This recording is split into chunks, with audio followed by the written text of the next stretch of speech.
Hello, Flagstaff. You're listening to KJACK LP Flagstaff on 107.1 FM. My name is Abbey. And I'm Emma, and today we have some very special guests in the booth. Sitting across from us is the 502's, an indie folk band from Florida.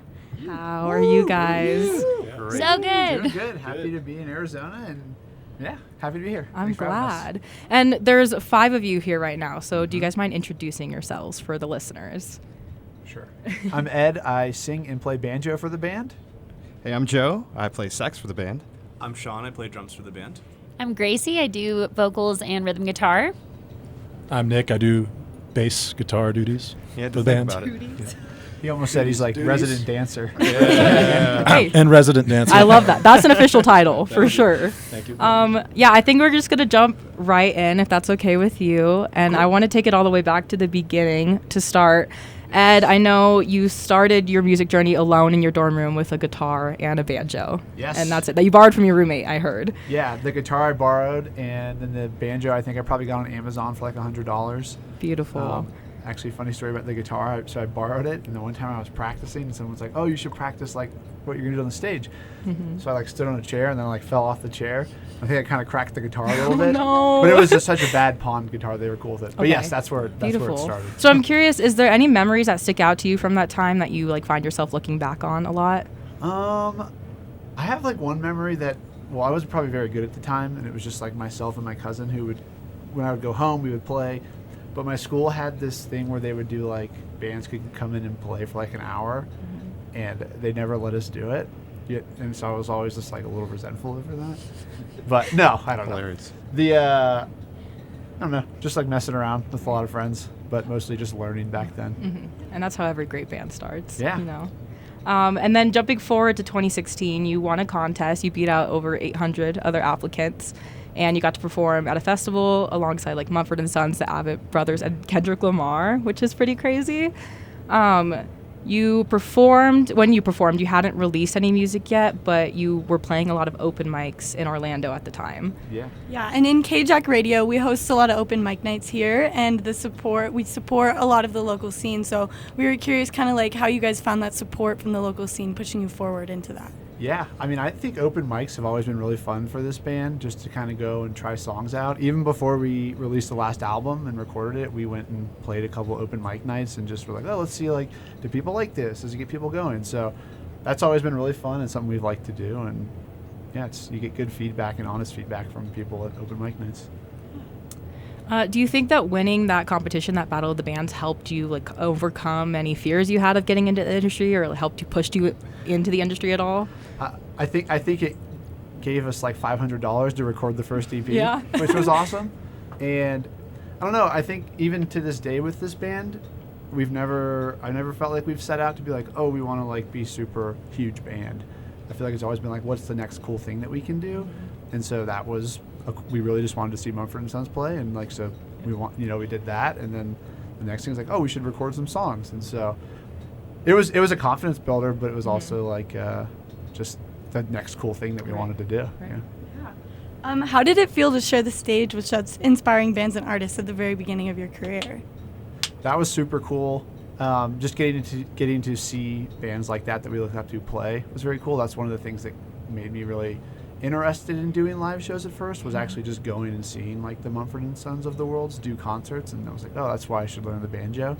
So that was really cool. It was also really cool because it was the first year of the festival, so they were very lax on their security. So like Post Malone at the time he was 20, and he was like backstage, like, drinking Bud Light, and there he's like, no cameras, but you guys can come hang out, and like, so it was cool. It was just a cool atmosphere at the festival to get to know. Yeah.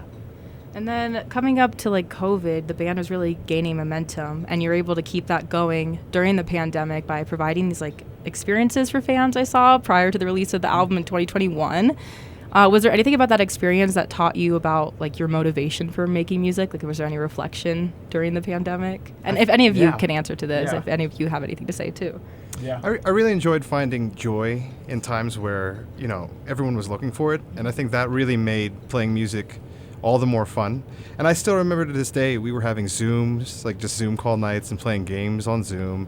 And then we would we would play music, and then we would have all these people from all around the world listening to it, and then we'd get to make this little online community and just get to talk to different people in all different places, and it was just really cool to see how far-reaching music could take us, and yeah.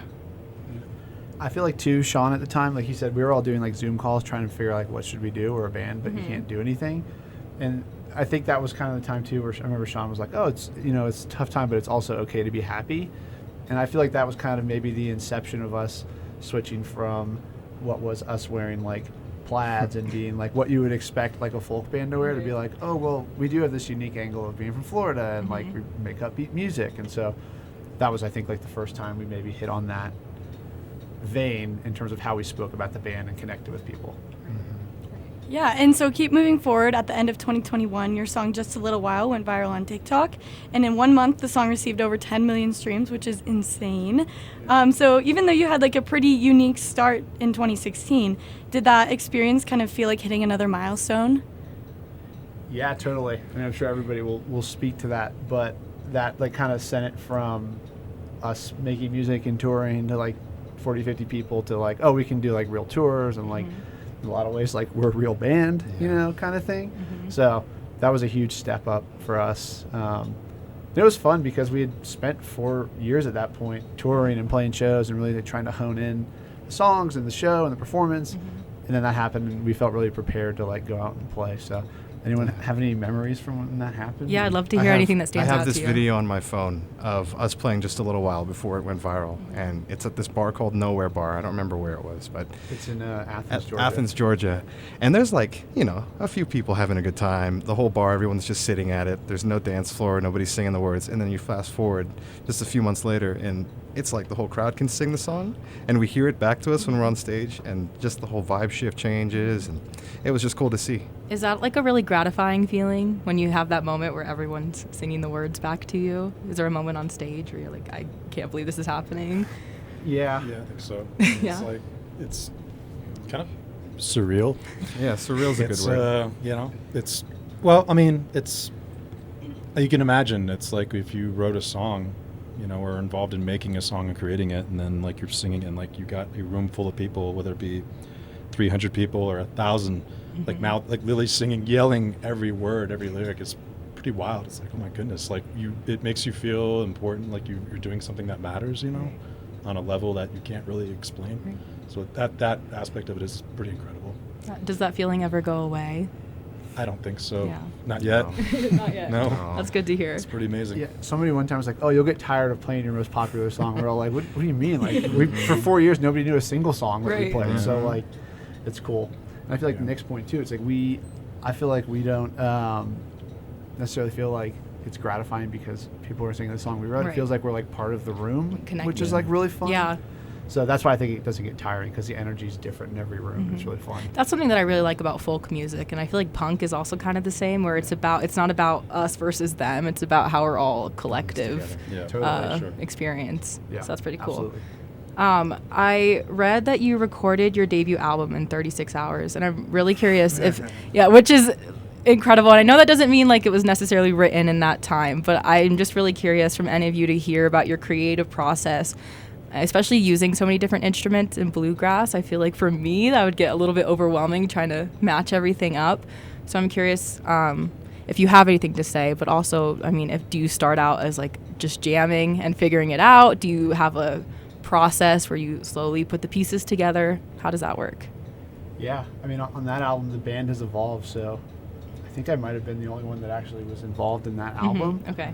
Everyone else was like around and playing at the time, but for any album that we do, I feel like it's mostly like we jam on songs, we play them, and for the most part, when we then go into record, we kind of know what we're doing, so that's why we're able to do it for that. Right. We did it for Could It Get Better Than This, which had like Magdalene and Just a Little While, which we all played on. It's like a lot of intensive prep. Right. And then you're just like, all right, let's go do the thing now. So, yeah, I mean, that album or Could It Get Better Than This also, if anyone has any memories from the recording of it, it's kind of the same thing. Just a whirlwind. Yeah, really.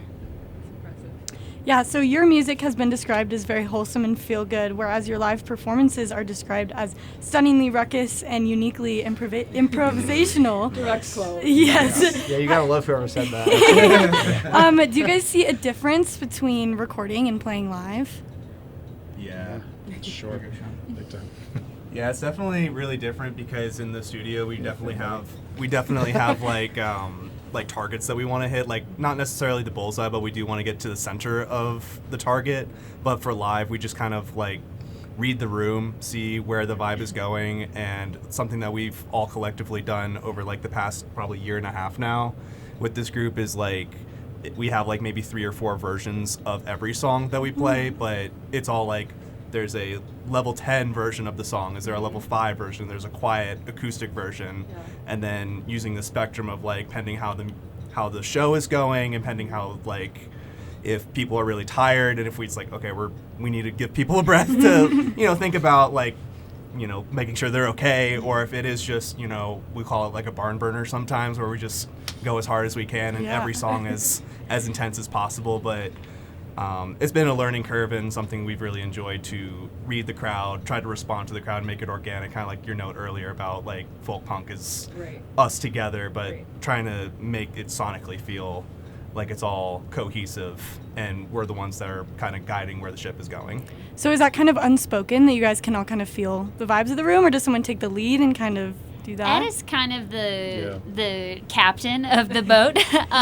Ed's really good at reading the room, and he's like the closest to the front of the stage, seeing people, and he's really good at reading the energy, and then we're really good at locking in with Ed, and so it's like that connectedness and togetherness that keeps coming up. Like it's very much about being in tune with the audience and then us being very in tune with each other and feeling the vibe, but also we have some sneaky hand signals that we use sometimes, but honestly it's mostly just about like being aware of each other on stage and just kind of connecting with what Ed's feeling in the moment. And did that take a lot of practice, or do you guys think that you were able to find that kind of naturally?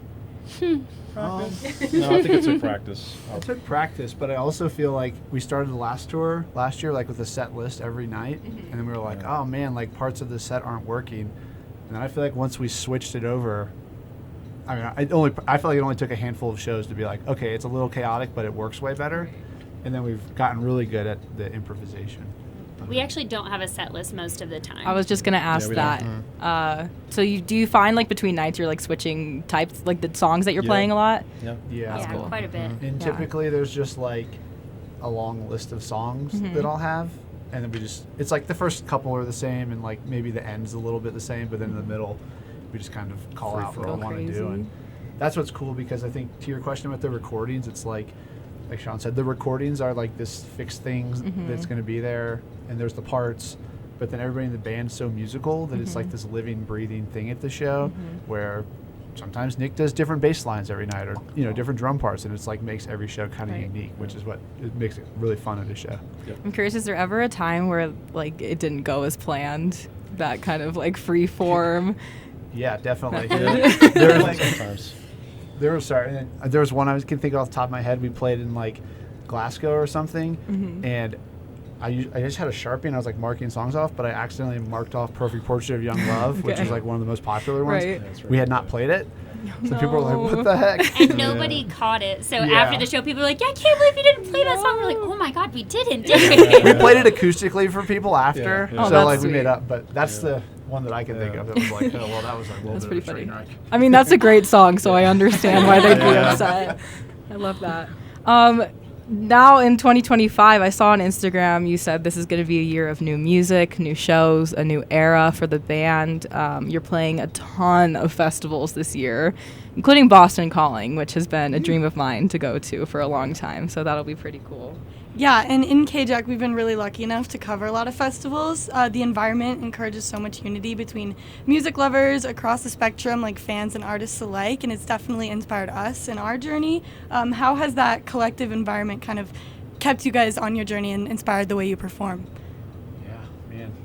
I think it's been really cool seeing some of the biggest crowds we've ever gotten to play for, and it's really cool to be in a tight room where it's filled to the brim of everyone dancing, and you can feel the building shaking. And then it's a completely different feeling going out into an open field, and you can almost feel the earth shaking there, and the whole crowd's like undulating just to the songs. That's cool to see. When we were writing these questions last night, I was saying the same thing. Like, I've seen artists at concerts and I've seen artists at festivals, And I just feel like the festival energy. I mean, the same thing with how the music itself brings people together. I feel like the festival is really bringing together these different kinds of people, and I feel like that's a really cool like moment where that unity comes from. So that's pretty cool. I don't know if anyone else had anything to say to that. I think it's just, it's like a festival and a show are so different because at a festival, like at least at the level that we're at, most of the people there don't know who we are and they like just are at our stage. Whereas like a show, people paid to be there specifically to see us and probably have songs in mind that they want to hear. And so, being like specific about how we give like our fans an experience is really different than like going out on a festival stage and just having like the most fun possible. And I feel like that has been our strength at festivals, that like I don't think we get very nervous in general. Like we just go and have like a great time. And I think that has worked really well for us. That's definitely one of the most compelling experiences, I think, as a festival goer, is that I've been able to find so many cool bands who do that, and like just watching people have fun makes you love the music that much more. So yeah, and we kind of do the same thing at festivals where it's like you get wrapped up in the day, and so like a lot of times like Boston Calling, everyone's significant others are like coming for the weekend, and it's like becomes this big group thing where it's like we take our show seriously and we want to do a good job at it, but also it's like once the show's done, we're like, we should go see this set or we should go see that set. Excited. And so it's like a really fun weekend, and I think that flows over into the set versus touring. You're like, you show up, you're on the bus, you play the show. And it's also still very fun, but festivals have a cool energy to them. Yeah. And maybe it's similar to what you already said, but do you approach playing festivals differently than you approach playing concerts, or do you still kind of just do that, like reading the crowd, bringing the energy? We haven't played a festival since we stopped using a set list. Okay. So I guess we'll find out. Oh yeah, it'll be a fun year then. We'll try to make it out to one. Yeah. See you guys at a festival. All right. Well, I think that's really it. I'm curious, speaking to this new era, what can fans anticipate from you guys this year? Yeah, I mean, we just finished recording a new album, so that'll be coming, this year. And Perfect. We do what we like to do, which is tour, make music, put stuff out, and I think we want to like dial up our aesthetic a little bit, this year. That's like a goal. So outfits, aesthetics, that kind of stuff, visuals. We could have like matching outfits, maybe. Yeah, jumpsuits or something. That would be awesome. We talked about that. Yeah. What can students, in particular NAU, anticipate from you guys tonight? Who's got a good answer? It's the first show of the year for us. We're really, really excited, and you might hear stuff from the new album tonight. So you guys will be the first people to hear anything. So that's awesome. Yeah, and would encourage you to stand. It's a very dancey band. So I love that. Yeah, we love dancing. The more you're comfortable interacting with us, the better the night goes. Yeah. Well, we're extremely grateful that you guys are here for us NAU students, and thank you so much for talking to us. We can't wait to see the show. We're super excited. So Thanks for having us. Thank you guys. Thank you for coming in.